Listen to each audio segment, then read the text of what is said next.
আসসালামু আলাইকুম। ঈদ উপলক্ষে ৩টি ডেজার্ট রেসিপি শেয়ার করব। আজকের এই ডেজার্টগুলো কিন্তু বানানো খুবই সহজ, খেতেও ভীষণ মজা। তাহলে ভিডিওগুলো দেখতে থাকুন। তরমুজের ছালের মুরব্বা তৈরি করার জন্য এখানে আমি তরমুজ খাওয়ার পর যে অবশিষ্ট ছালটা থেকে যায় কিংবা চামড়াটা থেকে যায়, এটা কিন্তু আমরা ফেলে দিই। আজকে আমি এই ফেলে দেওয়া অংশ দিয়েই মুরব্বাটা তৈরি করে দেখাবো। আর কতটা যে মজা, একদিন যদি বাসায় না ট্রাই করেন তাহলে কিন্তু বুঝবেনই না। আর দেখুন, এগুলো কিন্তু অনেকটাই সফট হয়ে গিয়েছে। আর এগুলা কিভাবে আমি রেডিটা করেছি সেটাও আমি আপনাদেরকে দেখিয়ে দিই। আর এই স্লাইসটা প্রসেস করেই আমি আপনাদেরকে দেখিয়ে দিব। এখন একটা কাঁটা চামচের সাহায্যে এটাকে কেটে নিব। চাইলে কিন্তু টুথপিকের সাহায্যেও এভাবে কেটে নিতে পারেন। যার যেভাবে সুবিধা ওইভাবে কেটে নিলেই হবে। মূল কথা হয়েছে সম্পূর্ণ ছালটাই যেন এভাবে কেচানো হয়। চামচটা দিয়ে ঠিক এভাবে করে চারো সাইড দিয়ে এভাবে আমি খুঁচিয়ে নিয়েছি। আর খুঁচানোর সময় অবশ্যই খেয়াল রাখবেন যেন পিসটা না ভেঙে যায়। খোঁচাতে খোঁচাতে দেখুন এটা কিন্তু সফট হয়ে গিয়েছে। আর এই যে চাপ দিলেই কিন্তু পানিটা বের হয়ে যাচ্ছে। আমাদের কিন্তু তরমুজের ছালটাকে এরকম সফট করে নিতে হবে। আর আগে থেকেই কিন্তু আমি এই যে সম্পূর্ণগুলো এভাবে খুঁচিয়ে রেখে দিয়েছিলাম। আর কতটা সফট একটু খেয়াল করে দেখুন। চুলার মধ্যে আমি একটা হাঁড়ি বসিয়ে পর্যাপ্ত পরিমাণ পানি দিয়ে দিলাম। আর এই পানির মধ্যে টুকরাগুলো দিয়ে দিব। এখন একটা ঢাকনা দিয়ে ঢেকে ৪-৫ মিনিট এগুলোকে এভাবে আমি সেদ্ধ করে নিব। ঢাকনা দিয়ে ঢেকে ৪-৫ মিনিট এভাবে জাল করে নিয়েছি। আর এই যে এগুলো কিন্তু মোটামুটি আমাদের সেদ্ধ হয়ে গিয়েছে। এখন আমি এগুলোকে নামিয়ে নিব। পানি থেকে ছালটাকে আলাদা করে নিয়েছি। আর যতটুকু সম্ভব ছাল থেকে কিন্তু পানিটাকে নিংড়ে ফেলে দিতে হবে। চুলার মধ্যে আমি একটা ফ্রাই প্যান বসিয়ে দিলাম। আর এই ফ্রাই প্যানের মধ্যে ১ টেবিল চামচ পরিমাণ ঘি দিয়ে দিব। ঘিটা গলার জন্য এভাবে রেখে দিব। ঘিটা গলে গিয়েছে। আর সেদ্ধ করা তরমুজের ছালগুলো দিয়ে দিব। চেষ্টা করবেন ছালগুলো ঘির মধ্যে দিয়ে ভেজে নেওয়ার জন্য। তাহলে কিন্তু মুরব্বার টেস্টটা ভালো আসবে। কারো হাতের কাছে যদি ঘি না থাকে সেক্ষেত্রে কিন্তু রান্নার তেলও এখানে ব্যবহার করতে পারবেন। সবগুলো টুকরো দিয়ে দিয়েছি। এভাবে কিছুক্ষণ আমি টুকরোগুলো রেখে দিব। এভাবে কিছুক্ষণ রেখে দিয়েছি। এখন এগুলোকে উল্টিয়ে দিব। ভাজার সময় খেয়াল রাখবেন চামড়াগুলো যেন না পুড়ে যায়। সবগুলো টুকরো উল্টিয়ে দিয়েছি। উল্টিয়ে পাল্টিয়ে আরো কিছুক্ষণ এই টুকরোগুলো ভেজে নিব। ৩-৪ মিনিট ভেজেছি। আর এইগুলো কিন্তু আমাদের ভাজা হয়ে গিয়েছে। এখন আমি চুলা থেকে নামিয়ে নিব। মুরব্বার শিরা তৈরি করার জন্য চুলার মধ্যে আমি আরেকটি হাঁড়ি বসিয়ে দিলাম। আর এই হাঁড়ির মধ্যে ১ লিটার গরুর দুধ দিয়ে দিব। আজকের এই মুরব্বাটা কিন্তু সাধারণত আমি পাকা চাল কুমড়া দিয়ে তৈরি করে থাকি। গরুর দুধটা প্যানের মধ্যে নিয়ে নিলাম। এখন এখানে দিয়ে দেবো 1/2 কাপ পরিমাণ চিনি। চিনিটা দিয়ে দিচ্ছি। মিষ্টিটা কিন্তু আপনাদের পছন্দ অনুযায়ী বাড়িয়ে কমিয়ে নিতে পারবেন। চিনি আর গরুর দুধটা বলক আসা পর্যন্ত অপেক্ষা করব। চিনিটা গললে গরুর দুধটা কিন্তু বলক চলে এসেছে। এখন এখানে দিয়ে দিব 3টা এলাচ। সাথে দিয়ে দিব 1/4 কাপ গুঁড়া দুধ। এই গুঁড়া দুধটা অল্প অল্প করে দিব আর মিশিয়ে নিব। একসাথে দিয়ে দিলে কিন্তু গুঁড়া দুধটা দলা হয়ে যাবে। তো অল্প অল্প এভাবে দিবেন আর মিশিয়ে নিবেন। সম্পূর্ণ গুঁড়া দুধটা দিয়ে দিয়েছি। আর স্প্যাচুলার সাহায্যে এখন আমি ভালো করে গুঁড়া দুধটাকে মিশিয়ে নিচ্ছি। ভালো করে গুঁড়া দুধটাকে মিশিয়ে নিলাম। ৪-৫ মিনিট গুঁড়া দুধটাকে জাল করে নিয়েছি। এখন এখানে দিয়ে দিব 3টা তেজপাতা। আর এই তেজপাতাগুলো কিন্তু এলাচের সাথে দিয়ে দিলেই হবে। আমি ওই সময় দিতে ভুলে গিয়েছিলাম। সাথে দিয়ে দিব 2 টেবিল চামচ পরিমাণ কিশমিশ। দিয়ে দিচ্ছি কিছু বাদাম কুচি। আর এই 1 লিটার দুধকে জাল করে আমি 1/2 লিটার করে নিব। প্রায় 20 মিনিট পর গরুর দুধটা কিন্তু শুকিয়ে আমার 1/2 লিটার হয়ে গিয়েছে। আর দেখুন কালারটা কতটা সুন্দর এসেছে। ভেজে রাখা তরমুজের টুকরাগুলো দিয়ে দিব। টুকরাগুলো কিন্তু এখন চুপসে আছে। যখনই এই মালার মধ্যে দিয়ে দিব টুকরোগুলো কিন্তু মালাইটাকে ভালো করে স্যুপ করে নিবে। সবগুলা টুকরা দিয়ে দিলাম। এখন উপরে কিছু ফ্রেশ নারকেল কুচি দিয়ে দিব। আপনারা না খেতে চাইলে কিন্তু এটা স্কিপ করে নিলে হবে। ঢাকনা দিয়ে ঢেকে চুলার স্লোতে করে আরো 5 মিনিট জাল করে নিব। ঢাকনা দিয়ে ঢেকে চুলা স্লোতে করে 5 মিনিট আমি এভাবে জাল করে নিয়েছি। তরমুজের মুরব্বাটা কিন্তু আমাদের রেডি। এখন আমি চুলাটা বন্ধ করে এটাকে ঠান্ডা হওয়ার জন্য রেখে দিব। মুরব্বাটাকে রেখে দিয়েছিলাম ঠান্ডা হওয়ার জন্য। আর এই যে ঠান্ডা হয়ে গিয়েছে। মালাইটা কত সুন্দর হয়েছে একটু খেয়াল করে দেখুন। এই মুরব্বাটা যদি আমরা রাত্রে তৈরি করে সারা রাত্রে এই মালাইয়ের মধ্যে এভাবে ভিজিয়ে রাখি, পরদিন সকালে কিন্তু এটা ঠান্ডা ঠান্ডা খেতে ভালো লাগবে। আমি এখন এই মুরব্বাটাকে সার্ভ করে নিচ্ছি। দেখলেন তো ফেলে দেওয়া জিনিস দিয়ে কত সুন্দর একটা ডেজার্ট তৈরি করা যায়। সেমাই রান্না করার জন্য আমি এখানে 100 গ্রাম পরিমাণ সেমাই নিয়েছি। আর সেমাইটাকে ঠিক এভাবে করে ভেঙে নিলাম। এখানে নিয়েছি কিছু কিশমিশ। এখানে 3 রকমের বাদাম কুচি করে রেখে দিয়েছিলাম। কাজু বাদাম, কাঠবাদাম আর পেস্তা বাদাম। আমি এখানে 3 রকমের বাদাম কুচি সেমাইয়ের মধ্যে দিব। চাইলে কিন্তু আপনারা যে কোনো একটা বাদাম এই সেমাইয়ের মধ্যে দিয়ে রান্নাটা করে নিতে পারবেন। চুলার মধ্যে আমি একটা ফ্রাই প্যান বসিয়ে দিলাম। আর এই ফ্রাই প্যানের মধ্যে 2 চা চামচ পরিমাণ ঘি দিয়ে দিব।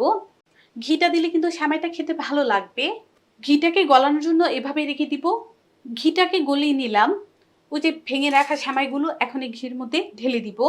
চুলার আঁচ মিডিয়াম আর লোর মাঝামাঝি রেখে এই সেমাইগুলো ঘিয়ের সাথে কিছুক্ষণ ভেজে নিচ্ছি। তাতে করে কিন্তু রান্নার পর এই সেমাইটা খেতে দারুণ মজা লাগে। সেমাইটা রান্না কিন্তু খুবই সহজ, খেতে কিন্তু কঠিন মজা। এভাবে আমি কিছুক্ষণ এই সেমাইগুলো ভেজে নিচ্ছি। চুলার আঁচ মিডিয়াম আর লোর মাঝামাঝি রেখে সেমাইগুলো আমি কিছুক্ষণ ভেজে নিয়েছি। আর এই সেমাইগুলো কিন্তু ভাজা হয়ে গিয়েছে। চুলার মধ্যে আমি আরেকটি হাঁড়ি বসিয়ে দিলাম। আর এই হাঁড়ির মধ্যে দিয়ে দিচ্ছি 1 চা চামচ পরিমাণ ঘি। এই ঘিটাকেও আমি গলিয়ে নিচ্ছি। ঘিটা গলে গিয়েছে। আর কুচি করা 3 রকমের বাদাম এখন এই প্যানের মধ্যে দিয়ে দিব। সাথে দিয়ে দেব কিশমিশ, 3টা তেজপাতা আর 4টা এলাচ। এই ঘিয়ের সাথে সবকিছু আমি কিছুক্ষণ ভেজে নিব। কিছুক্ষণ সবকিছু আমি ভেজে নিয়েছি। আর সবকিছু কিন্তু সুন্দর ভাজা হয়ে গিয়েছে। এখন আমি এখানে দিয়ে দিব 1 লিটার পরিমাণ গরুর দুধ। সাথে দিয়ে দিব হাফ কাপ পরিমাণ চিনি। চিনিটা গলে গরুর দুধটা বলক আসা পর্যন্ত অপেক্ষা করব। চিনিটা গলে গরুর দুধটা বলক চলে এসেছে।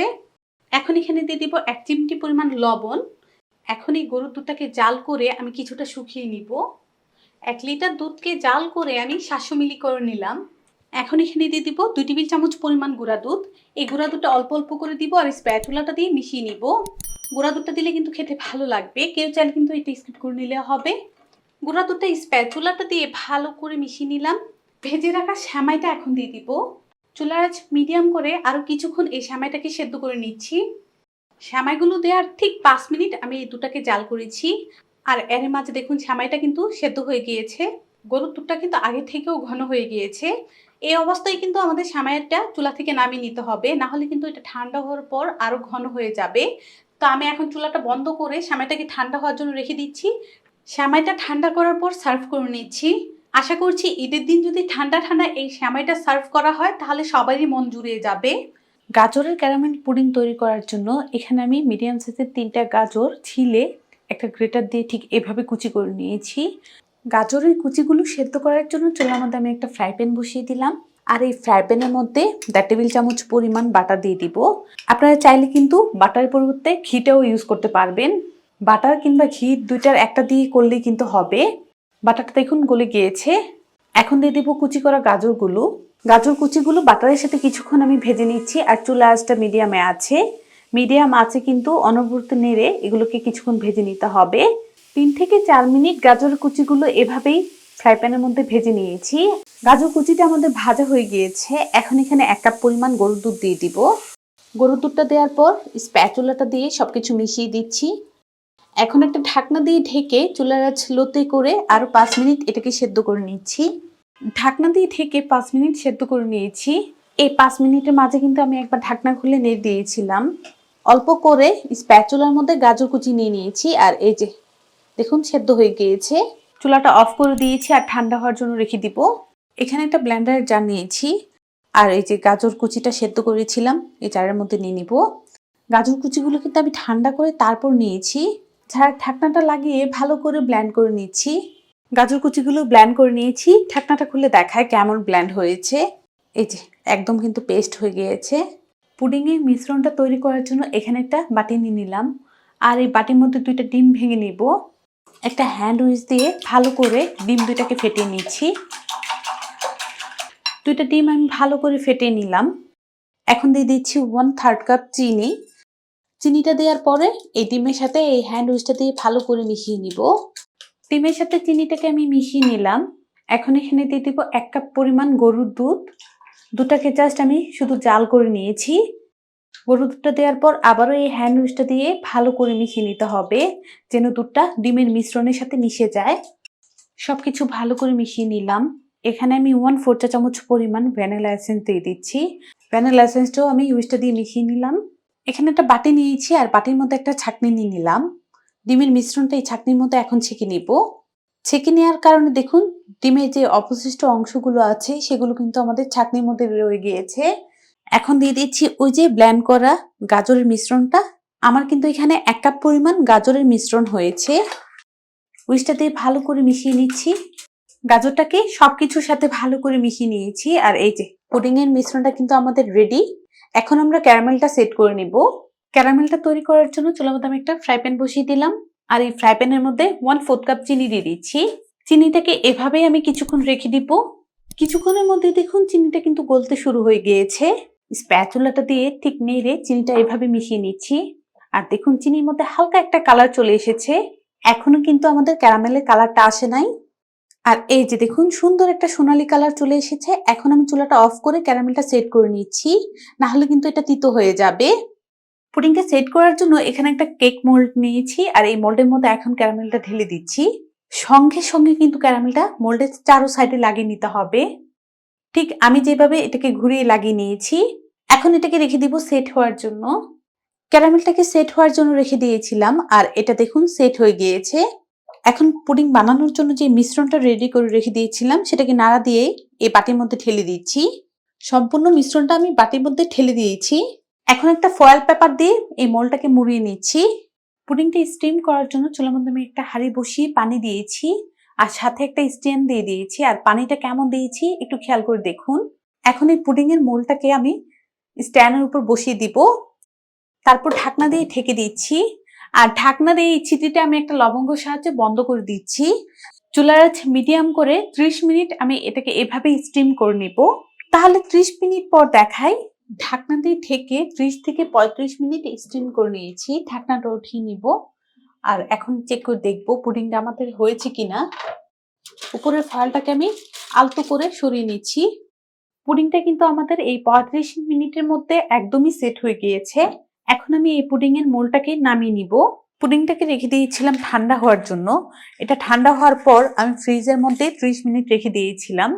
এখন এই পুডিংটাকে আমরা আনমোল্ড করে নিব। একটা ছুরির সাহায্যে মোলটাকে ঠিক এভাবে করে একটু লুজ করে দিচ্ছি। লুজ করে নিলাম।